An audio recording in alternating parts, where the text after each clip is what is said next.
Leamington out of this race. A good finish here from Brock Pearson could find him up into second place in the Motorsports TV Championship. Unfortunate for Nick Leamington and also Reed Batty, who have both proven this weekend to be incredibly fast and were looking for some strong performances. Yeah, absolutely. I mean, he's in the box seat now to take over that second position in the championship. So let's hope that he can. But it brings to the point, we have had a lot of rain this weekend, so there's not as much rubber down on the track as we're used to at the Winton circuit here. So these guys, when they do get offline, it is going to be slippery. Let's head back down to M. Ty Lynch saw it as well. You just managed to avoid it? Yeah, just narrowly missed to avoid it. It was lucky. It was lucky. It's really unfortunate to see it happen, but obviously paintwork's still really slippery, and it was just an unfortunate racing incident. So, yeah, it was lucky just to miss him though. Accident aside, how has your weekend been so far? Look, considering the amount of bike time we've had, we've just consolidated, used the time that we've had to progress the bike, which is the main aim, and yeah, everything's looking pretty good so far. Yeah. Go get him. Cheers. Yeah, Ty Lynch has been having a pretty strong weekend here as well, and looking quite resplendent in his Recondi leathers down on the grid. And they're doing a good job on board his Yamaha. Painted up in the same team colours as Ollie Bayliss as well. Yeah, it's good to see the young South Australian. He dips between his road racing and dirt tracking, but this year he's had a pretty strong performance there. You can see Jack Hyde's bike, I think that is heading back to the circuit at number 119. That's Richie Dibbon's bike. Sorry, Richie Dibbon. Yeah, Jack Hyde was on 28. He had the flat tyre, so doesn't look like he'll be able to take part in this restart, unfortunately.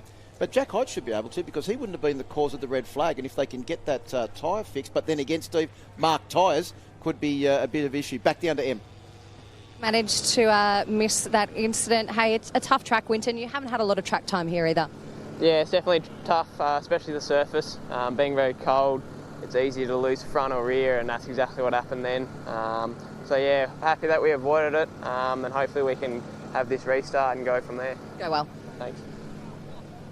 Well, great to hear from Dallas Skier there, and with Reed Batty out, he would now be the leading Suzuki in the out there on the grid on board bike number 86, the bike from South Australia, Steve, and doing a pretty good job, Dallas. He's gone from being, a top 15 kind of rider in the last year or so to consistently challenging inside the top 10. Yeah, it was good qualifying for him. Qualified on the third row of the grid with a 125.7. I'll tell you what, if he just managed to find a few more tenths, he would have been right up onto the second row of the grid. So Dallas Skier, no slouch in 2019. Well, his best finish of fifth. He actually had two fifth-place finishes at the Ben Motorsport Park, his home round as well. Yeah, no, absolutely. It's good to see him out there in what is going to be a different battle. I mean, we've got people out there like Avalon Biddle, who doesn't know the track that well. She's missed out on a lot of track time due to the wet weather conditions that we've seen. So it's going to be really interesting to see. Tommy Taparis, he doesn't need this either, does he? He just wants a nice, clean run this weekend because he is getting on a plane tomorrow, so he doesn't want to be involved in anyone's accident. He just wants to keep it clean throughout the weekend and get some good results. Let's head back down to M. Down here with Aidan Hayes. Hey, Winton Motor Raceway, when this track bites, it bites hard. Oh, it certainly does. I mean, the grip level is nowhere near it is on some of the other tracks, and unfortunately it's caught a few people out. I think the cold temperatures are really letting us down. Starting a little further back, or restarting a little further back, what is your strategy? Hopefully I can get a good jump off the line, because I don't want to get caught in any kind of carnage like that, and just all the best for the guys that did go down. Good luck. Thank you. Yeah, Aidan Hayes had an extremely strong start to the year, didn't he, Steve Martin, down there at Phillip Island? A couple of sixth-place finishes. The last couple of rounds haven't been as good for him. Just managed to crack the top 10 at Morgan Park for the last round. In fact, he qualified 10th and was 10th in both of the races. Probably not what we would have expected at Morgan Park, because he's been having such a strong year so far. Yeah, absolutely. A bit of a resurgence this year. He drifted off the seam last year a little bit, but he's back and he's strong now. And he also competed in the Victorian Road Racing Championships at Phillip Island a couple of weeks ago, where young Ollie Bayliss was, and I think Jack Passfield as well. And they had a massive race together for the win there. So it was a good result. Let's head back down to Emma. I think she's with crew. Yeah, found crew watching on. Hey, a massive day ahead for you, and a bit of rain forecast too. Should make things interesting. Yeah, I've been watching that. Hopefully that stays away. You sort of want two dry races for us, but we're just going to take it as it comes. But just out here watching the 600 races, hopefully Tommy can get the job done and get done for Yamaha. But yeah, it's always come down, watch a start, and sort of try to prepare for my first race. Good luck. Thank you. How 12 months have changed things around for Crew Halliday, because 12 months ago he wouldn't have been wishing for the best for Tom Taparis, would he, Steve Martin? Because they were essentially head-to-head battling it out for the Supersport Championship. Well, I guess if you want to say 12 months ago, he was the man, wasn't he? Certainly is, and in 12 months later it is Tom Taparis that's the man. He leads the championship on 249 points. That point for pole position has just taken him 61 points clear of Nick Leamington, who unfortunately won't be in that restart. Brock Pearson is only 12 points further back from Nick Leamington in third place. Then it's Ollie Bayliss and Reid Batty, the two Supersport rookies in 2019 in fourth and fifth position. Aidan Hayes, who we just heard from on the grid, in sixth. Dallas Skier as well, we heard from down there on the grid, in seventh. Callum Spriggs, who has only raced chosen rounds but been strong in every one of them, in eighth. Chris Quinn in eighth, and Jack Passfield rounds out the top 10. But 249 points for Tom Taparis. It's been an extremely strong year, but he's riding more comfortable than ever, looking very, very good out there on the track. Back down on the grid to Emma. Some really big news broke this week in the ASBK paddock, so I thought I'd check in with Peter Doyle, the CEO of Motorcycling Australia. Really exciting to see that we will be a part of Supercars round next year in a 2+4 extravaganza. Yeah, good to... pretty exciting for us. We, especially the way it came about. Neil Crompton actually just rang up and we're having a bit of a general chit chat, and they said it'd be great to see the bikes and the cars get back together like we used to do back in the 80s and the 90s. We did a number of rounds with the V8, so they were good back then. But the new people running supercars have been absolutely a pleasure in dealing with us, and hopefully we can make a good show of it. Really looking forward to it. But let's just mention 80s and 90s. I mean, you've been a part of it all, PD, so you must be really proud to have seen the championship grow so much over the time. Oh, it's great to get it back from where it was back in 2014-15. It was there wasn't much left, so yeah, we're all pretty happy. But it's never ending, so we can only keep working on it. Thanks. Excited for 2020. Okay, thanks. Great job by Motorcycling Australia to continue to advance motorcycle racing in this country. But Steve Martin, it's not just about road racing, is it? Motorcycling Australia has a broad umbrella across all forms of motorcycle racing. The colour of events shows that coming up is the Australian Junior Road Racing Championships Round 5 from the Ben Motorsport Park on the 13th to the 15th of September. The Yamaha Australia Off-Road Championships Round 10 and 11 on the 14th and 15th of September, and the Australian ATV Motocross Nationals on the 21st and 22nd of September from Canberra in the ACT. For more information, go to allthews.ma.org.au. Well, before we get ready for Motorsports TV Supersport resumption, down to Emma in the Medical Centre. Yeah, just getting an update with Nick Leamington. Good to see that you are A-OK, mate. Yeah, all fine. Just got a bit of an average start there and got behind Reid, and he had a big moment, came off. I just had nowhere to go. Ended up in the back of him.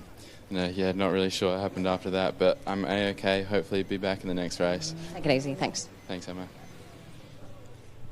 Looking pretty calm in the medical centre there was Nick Leamington. Well, that's what you got to do when you have a moment like that, and that's what these guys are like as they start to head off now. They you really do have to just get on with the job, and that's what makes them the type of guys they are. It's a special type of person that can race one of these motorcycles around the circuit at high speed, have a crash like that, and want to get back out on track. But as you can see, they're all back out there again, the ones that can, and you saw Pearson just pulling off, doing his usual, wanting to finish last on the warm-up lap. Yeah, making sure he's the last one back to the grid. Hopefully his tyres are the warmest as they head off on the run down into the Spokes S's, turns 1 and 2. We said before the start of the Motorsport TV Supersport race that it was all about the start and how important the run through turns 1 and 2 were. And we were just proven right, Steve Martin, because once again, if you're in the lead and you haven't got anyone behind you, there's a good chance that if there is any carnage, that you're not going to be involved in it. Well, absolutely. Also, lessons to be learnt there. You know, cold temperatures, cold track here at Winton this weekend. You need to let these tyres warm up for a couple of laps before you start doing anything heroic. And also out there on the dirty part of the track that you spoke about in your track preview, about making sure that you stay on the right line as the riders make their way down through the AGV corner, down this new section of the Winton Motor Raceway circuit, through MA corner, and then around through the final corner and out onto the Motul Pirelli front straight. Take up their positions on the grid, and we'll be ready to get underway racing for the second leg of the first race for Motorsports TV Supersport. The race has been reduced to 12 laps as well, so a little bit shortened, but still 12 laps around this Winton circuit is a pretty long way to go. An extremely physical affair on board these Supersport machines. The lone starter on the front row of the grid will now be Tom Taparis. Back on the second row of the grid, Ty Lynch, Ollie Bayliss and Brock Pearson. And Brock Pearson with a very good chance now to move up to second in the overall Motorsports TV Championship. It's one of the officials there looking at to make sure that everything was okay with that bike back there on the grid. But looks like everything is in store now, Steve Martin. We're ready to go racing. Motorsports TV Supersport, race number 1, 12 laps the duration. Red flag still at the front of the grid. So just a slight delay there. Looks like they're still looking at one of the boats. No, we've got a green flag at the back of the grid. A red flag leaves the front of the grid. We're ready to go racing. The bikes are in gear. The revs rise. In the starter's hands, the lights are on. Great start there from Tom Taparis. Great start too from Brock Pearson. And also Ty Lynch looks like he's got a cracking start on board bike number 85. And he's right on the tail of Brock Pearson. One ran wide as they went into the spokes S's, but it is everybody through turn 1 and turn 2 safely on this second occasion, with Taparis leading, Pearson in second, and the two underground designed livery machines in third and fourth. Looks like Ollie Bayliss there trying to make a move up the inside too of Ty Lynch. So Ollie Bayliss keen to get onto the coattails of Tom Taparis, who got another perfect start, something that we've seen him do so many times this year. Looked like a pretty fair start too for Avalon Biddle on board bike number 51. Keep an eye on her, the reigning New Zealand Supersport champion, having another visit over here as Aidan Hayes has a big dive up the inside of Dallas Skier to move one further position forward just before they start the tricky run through the S's. As you mentioned in your track preview, Steve Martin, it's a little bit deceptive through there, isn't it? It's fast, but you've got to be online. You certainly do. You really do have to be online, especially coming onto this back straight as you head down into the AGV braking area. Tom Taparis gets it perfect, with Brock Pearson doing everything that he needs to do to take over that second position in the championship. I'll tell you one person that won't be liking to watch this race, that is Nick Limington, but up the inside goes Ollie Bayliss. Ollie Bayliss. What a great move there by Ollie. He's not mucking around. He's spent a lot of time on that 600 since the last race. A few tests and also races at Phillip Island. We mentioned that before. So he's getting a lot more experience. Remember, he's still only 15 years old. Well, he's the youngest ever rider to podium in the Australian Supersport Championship due to the change of rules this year to allow suitably experienced riders of 15 years of age to step up to the 600cc category. And he was starting to get a little bit physically too big for the Supersport 300, and he's looking more and more at home every time he jumps on board the Glenn Richards prepared Cube Racing Yamaha YZF R6, and he's closed in on the back of Brock Pearson extremely quickly. And Brock Pearson is a young rider with a lot of overseas experience who's come back from some extremely nasty injuries to now be a consistent front runner at the front of this championship. Yeah, he certainly is, but he's coming under pressure now. When I'm watching Ollie Bayliss on the back of him there, you can just see that he can take tighter lines. He was tighter around the sweeper. He's certainly looking for a way past. He's taken a wider line on the back straight as well, and that's normally the right line to get a good drive to make an overtaking manoeuvre into the AGV corner. Well, you mentioned about Ollie Bayliss competing in the Victorian Road Racing Championships last weekend at Phillip Island. An extremely successful weekend it was for him. The best way to test for a motorcycle race is to actually go motorcycle racing, and that's exactly what he's done now as he takes the advantage through MA corner, getting up the inside of Brock Pearson on board bike number 17. So it's Bayliss on 68 making his way up into second position. It was an extremely successful weekend for him because he also won the Huey Hoare Trophy, a very long-standing trophy that's been contested in Victorian motorsport. Yeah, it's a great one to have in the trophy cabinet at home. I'm sure his dad's got plenty of trophies, but Ollie Bayliss is racking them up too. Good battle developing there between Dallas Skier and Avalon Biddle. Skier on 86, Biddle on 51. Look at the corner entry speed there from Avalon Biddle. Been working with Jeff Dillon and the crew in the Cube Racing garage to prepare that Yamaha R6, and it's great to see the multitude of Kiwis over here competing this weekend, including Damon Rees in the superbike class. Avalon Biddle's only going to get faster lap after lap. Remember, we've had a lot of wet weather this weekend. She's never been to this Winton circuit before. Come over here, got onto the Yamaha, which she's had to learn as well. And, it's difficult for her. But a big kudos. We heard from Stuart Vunt earlier on. This is all Stuart Vunt's doing, of course, putting the team together and bringing Avalon Biddle over here to let her gain more experience in the Australian Superbike Championship. Let's not forget, she certainly knows how to ride because she's the current New Zealand 600 Supersport champion. That's right, as they make their way through the AGV corner and up the back straight towards MA corner. It is Avalon Biddle having a bit of a look up the inside of Dallas Skier. I don't think she could quite get the R6 up the inside of Dallas Skier's Suzuki GSXR. It's Tom Taparis that still leads. His lead now is out to 0.4 of a second. In fact, it's started to be mowed down by Ollie Bayliss because at the start of that lap, Tom Taparis was nearly 1 second ahead. And look at Ollie Bayliss now closing in on the back of his former teammate. These two are actually pretty good friends, and they raced together in the same team a couple of years ago. But in 2019, Steve Martin, is the first time they've actually come head-to-head together with each other on the track. Well, Ollie Bayliss may as well not have turned up and done practice because his first flying lap of the race was 1 second quicker than his qualifying pace. Bayliss is on an absolute mission. Funny. We've said that a million times, but not with the young one. He's really riding out of his skin at the moment, is young Ollie Bayliss, to hold back or catch a rider of the calibre of this man, but he's run a little wide. He's got a problem there. You can see there the head went down. He knew. I think he might have even had a false neutral. Yeah, or something there's there. something wrong with his bike. There's something wrong. Oh no, that's a disaster for Ollie Bayliss as he was on the pace and looking to really start to challenge Tom Taparis. There's some problem with the Cube Racing prepared machine. It's not running, I reckon that... that may be what caused him to run wide because the bike must have conked out. And I don't know. It could be anything. He's looking down at the side. First thing you do is look to see if there's a chain on it. Yep, there's a chain on it, so I'm not sure what the problem is. You we'll have a look at the replay. He's gone through here. Everything's good at this point. And it was here where he went to get on the gas and then turn in the change of direction. Yeah, he knew there. It's lost engine power. Something has gone wrong on the entry into the Kawasaki corner. And unfortunately, that means the end of the race for Ollie Bayliss. So certainly a race of attrition here. We've only got now, I think, 10 riders that are still managing to circulate around in this first of the Motorsports TV Supersport races. Interesting battle here between Aidan Hayes, Avalon Biddle, and also Dallas Skier.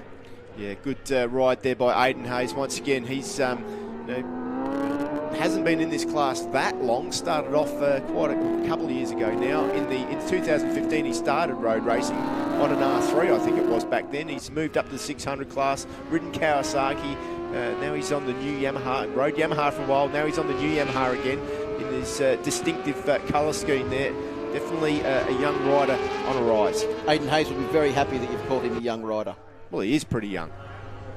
In this class, he's one of the elder statesmen, but still a lot younger than us, Steve Martin. Absolutely. YRD supported as well. Good to see Yamaha pumping a lot of money into these 600 riders in this championship. As they have done for many, many years, to be fair to Yamaha YRD. It's not just a recent thing. They've always been a very strong supporter of riders in the Supersport class through Yamaha YRD, Yamaha Racing Development. As Dallas Skier has shown a good turn of pace. Just having a look at the... I was going to say, I think his last lap might have been his fastest one at 1:25.401. That's only 0.9 seconds slower than our race leader, Tom Taparis, with a 1:24. The fastest man in the race so far, I think you'll find, would be Tom Taparis with that 1:24.283. Yeah, he's definitely on a bit of a mission at the moment, is Tom Taparis. He's got this in hand. It's going to be his race to lose in reality. And sometimes when you're out there in front on your own, that's when things go wrong. Let's head down to Emma. Troy Bayliss, wow, such a shame because Ollie was showing some great pace. Yeah, Emma, you can see the bad side of it, but I see the good side of it. He's taken another step, and he was bringing it up to Tommy then. He'd gone like nearly half a second faster than he even did here at the test. We tried a few things this morning, so we've been waiting for that last little step for him to kick in, and I think it just happened. But on the downside, something's happened out there, and he's going to be very disappointed. But in the long run, I think something good come out of it. Better luck for the next one. Thanks, Troy. No worries, thank you.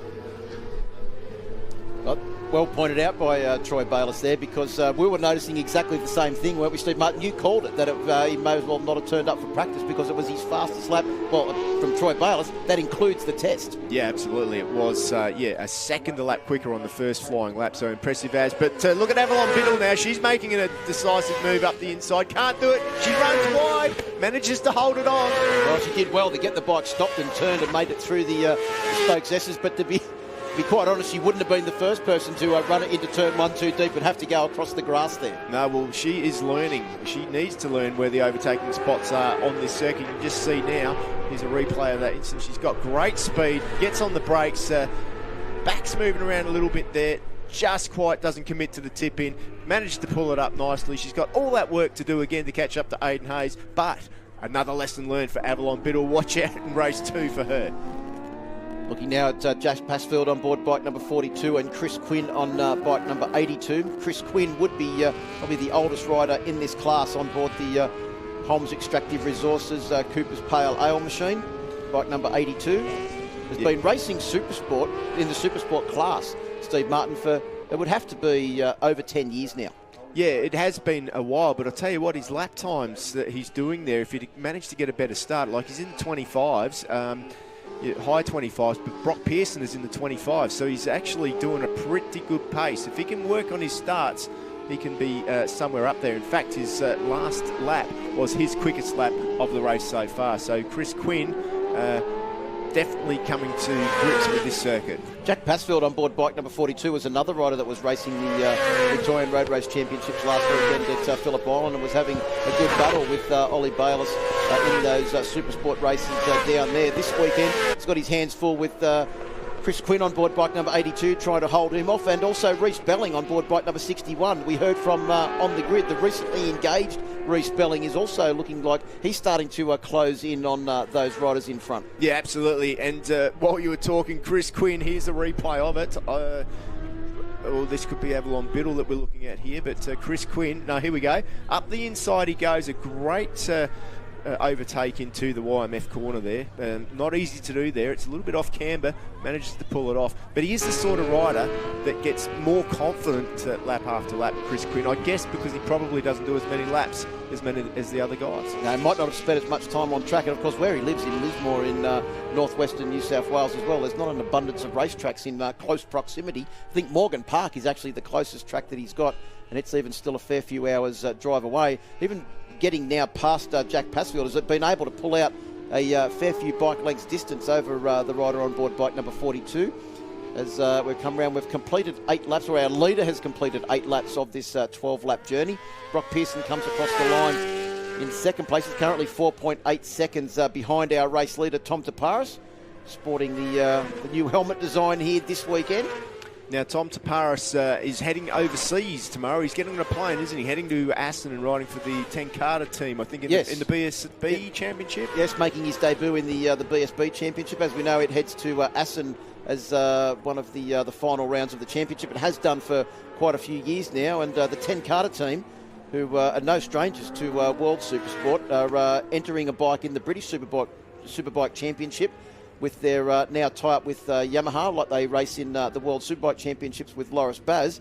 And Tom Taparis, after really making a name for himself this year in the German IDM Supersport Championship, has been selected to ride that machine. And you can see Tom there pushing the bike and looking extremely comfortable at pushing that bike to its limit. Well, absolutely. That is his forte. He looks fast, but he's always smooth. He can look after his tyres. He can keep those lap times consistent from the start of the race to the end of the race. Not easy to do on a track like this, because this is a track where you need to have good edge grip all the time. You're always on the side of the tyre here. It's not like, some of the tracks that we go to with long straights where the tyre gets a chance to cool down. You don't get much rest here at the Winton Circuit. Well, Brock Pearson doing a great job there. You can see him on board bike number 17. Debuted this new livery at the last round at Morgan Park, and I've got to say the bike is looking absolutely sensational. And sitting there in third place at the moment would be Ty Lynch on board bike number 85. I think you'll find that will be Ty Lynch's first ever podium in the Motorsports TV Championship on board bike number 85. Yeah, this is a good result for Ty Lynch. I mean, he's another guy. He's been in around this championship, riding 600 now for a couple of years. Started in the 300s, raced in the R3 Cup as well. Pearson, is he slowing down a little bit there? No, he's okay. Just took a bit of a wide entry into the S's up the back there into the YMF corner. Extremely tall, skinny rider is Brock Pearson. You can see him almost having to origami himself onto the Yamaha R6. Certainly makes it look incredibly small, does Brock Pearson. But he'd have to be about 6'2", wouldn't he, Brock Pearson? Yeah, I'll tell you what though, he's pretty skinny as you say. He's not much of him. He gets himself onto that R6 and he moulds himself into it. And you've got to think that he's thinking in the back of his mind now with two of the riders that are close to him in the championship out of action for this race, that he could be moving himself up into a handy second position, which would be pretty nice. And this will be Brock Pearson's fifth podium for the 2019 season as well. Good to see the rider on bike number 28, Jack Hyde, get back out there after that flat tyre. Possibly caused by debris in that incident on the exit of turn 2 in the first restart. Oh, that Chandler Cooper getting it all wrong there down into that corner, running incredibly wide. And I think you'll find that Jack Hyde would have been able to move up one position and cement himself inside the top 10 with only a couple of laps to go in this first Motorsports TV race for today, Motorsports TV Supersport race for today. Yeah, we haven't talked about Chandler Cooper much, but good to see him back in Australia and racing in the 600 Supersport Championship here, at least here at Winton. Of course, he raced in the Spanish Championship for quite a few years, and he's made his way back here now to be part of our championship. Down to M. Just wanted to update you quickly on Reed Batty. No injuries, thankfully. A bit of a sore back and absolutely devastated, as you can imagine. He's hoping to get out for the next one. Yep, thanks very much, Em. Great to hear that Reed Batty is okay as Aidan Hayes takes advantage of Dallas Skier running wide there. Hopefully Reed Batty will be able to get back out and compete in that second Motorsports TV Supersport race this afternoon. But in his absence, well, Suzuki Honour is being upheld by this man, Dallas Skier, on board bike number 86, doing a pretty good job at trying to hold off Aidan Hayes for a majority of this race, but unfortunately just got it a little bit too late on the brakes into the corner that you made a point of pointing out, Steve Martin, that it's a corner where there is an overtaking opportunity down there into a GB corner. So easy to make mistakes on that corner, but you can see Dallas Skier now up the inside, almost on the bottom, makes a nice clean move, not much room there, but manages to put himself back in front of Aidan Hayes. So the number 86, man on the Suzuki, takes advantage over Aidan Hayes. Unfortunately for Hayden, but he will have the fight of his hands. We know that he's not a guy that'll give up. Look at both of those guys through the Suzuki S's heading into YMF top end of the circuit there.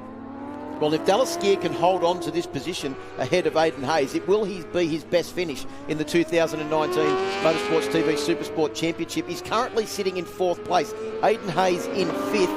And just looking at Aidan Hayes' year so far, that 5th place would actually be his best finish of the year by one position. That was 6th place at race 1 at Wakefield Park earlier on this year for Aidan Hayes. But no problems for this man here. Tom Taparis lofts the front wheel, comes round to take the checkered flag, and he will take another victory. That will make it 10 victories for Tom Taparis in 2019. As the battle for 4th place is on in earnest now, with Brock Pearson taking 2nd, Ty Lynch claiming 3rd, and Dallas Skier just gets the better of Aidan Hayes in the battle for 4th place. Both of those riders scoring their best championship position for 2019. Yeah, what a great race, and what a great race for Ty Lynch. While the others have been on the podium, this will be a big confidence booster for him, the young South Australian, doing a brilliant job staying out of trouble and getting his first podium. I can't wait to hear what he's got to say. Well, Tom Taparis' eventual winning margin, 5.7 seconds, but it was out to nearly 6.5 seconds through that final lap. He backed it off and celebrated with a very nice wheel stand across the line to take the victory. his 10th for the year, as we mentioned, and extend his championship lead over the luckless Nick Leamington, who was involved in that big incident on the exit of Turn 2 in the first running of Motorsports TV race number 1. Yeah, good to hear that all of those riders are okay. But Brock Pearson, once again, another controlled ride. Is that his 5th or 6th podium of the year that he's got now? Brock Pearson's 5th podium for the year, and he'll be very happy with that as well. And equals his best performances at Wakefield Park earlier on this year, where he qualified in second and finished second in both races. Let's have a look at the highlights of Motorsports TV, including this very hectic first running. It was a great start off the line for Tom Taparis, but Reed Batty, we called it, that he got a great run off the line. He led down into turn 1. Taparis came back in the middle of the S. You could see Reed Batty get wide, and it was at that moment there, Steve Martin, on the slippery part of the track, the back end stepped out. Reed Batty's bike speared back into the track, took out Nick Leamington. You can see Leamington's bike in the middle of the track there as well.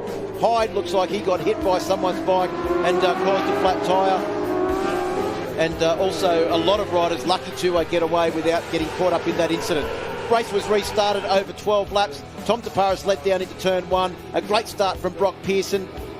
He was in second place as they made their way through, but also on a charge extremely early was Ollie Bayliss on board bike number 68. You can see him there down the inside of Ty Lynch on board bike number 85. Yeah, Ollie Bayliss, he was the fastest man on the track, and you can see the work that he had to do, but he did it. He firstly went past Brock Pearson and then had, Ty Lynch, and then he was right behind Brock Pearson. It didn't take him long. Look at the gap up to the man in front. He got past Pearson with no problems at all, and we thought at this point, and Tom Taparis probably thought, well, doesn't matter, I'm pulling away from the field. But that man on the orange machine there, the Cube Racing bike, he really did dig deep and found something. Avalon Biddle, she also had a good ride. She needed to get kilometres under her belt because she hasn't had many dry laps at this circuit, but it was pretty impressive stuff. Yeah, but Ollie Bayliss, it wasn't too long, and he was right onto the back of Tom Taparis, challenging for the race win. Then, unfortunately, that mechanical misdemeanor there into the Kawasaki corner meant it was an early finish for the rider on board bike number 68. You can see how upset he was with that. But I think, as Troy Bayliss said, they found something in this race. Great battle between Aidan Hayes and also Avalon Biddle, but Avalon just got it a little bit wrong into turn 1 and had to get on the brakes to try and stop running off track. As we see a good battle between Chris Quinn on board bike number 82 and Jack Passfield on bike number 42 for 7th and 8th positions. And there was also this great battle between Dallas Skier and Aidan Hayes, both trying to get their best finishes for the 2019 championship. In the end, though, it was Tom Taparis that took a comfortable victory over Brock Pearson and Ty Lynch and celebrated in style with a great wheel stand across the line. Congratulations to Tom Taparis, Brock Pearson in second and Ty Lynch in third, down to Emma. Ty Lynch, congratulations. Your first podium and a fantastic ride. Well done. Oh, thank you. Look, it was just really good to consolidate after that one. I mean, it's unfortunate seeing Ollie go out the way he did and then at the start of the race getting red flag, so it's never what you want to see, but we'll consolidate, take that. It's important for us as a team and a group to really move forwards in that direction, so I'm glad that that's the way it went. That's got to give you a heap of confidence for the next race. Well, look, I hope so. We'll never know until the gate drops, but look, it's important for us just to get laps under our belt, and if we can do that where we were, that's perfect. If not, well, that's just the way it goes. So just happy to be where I am, and yeah, cheers. Congratulations. At in second position, Brock Pearson. Well done. You managed to avoid that accident on the first lap. Not great to see, but well done for you. Great riding. Yeah, it was really good. It's unfortunate to see those riders crash out in the first race, but on the other side, it's good for us because we need championship points, and that's what we did there. We conserved the second, and it was really good. So I'd like to thank the team for helping get this weekend sorted, and all the best of the riders that were involved in that crash. Thanks. Best of luck for the next one. Thank you. And Tom Taparis in first position, yet again, deja vu, 10th win for your 2019 season. Well done. Thanks, Emma. Yeah, a bit of a weird one there, like a few accidents in the beginning. I was glad to stay out of that, and and then Ollie, I think I heard he was on it, but something happened to his bike, which is a bit of a shame because he's going good. But for me, just good to get some more points to the championship, and it was unlucky for Nick to go down and also Reed, but it's my gain, I guess, from here. So hopefully this afternoon the weather stays good, and we can have a dry race and good finish to Winton. Thanks, Tom. Well done. Cheers, Emma. A very quick break here from Winton Motor Raceway. Plenty more to come.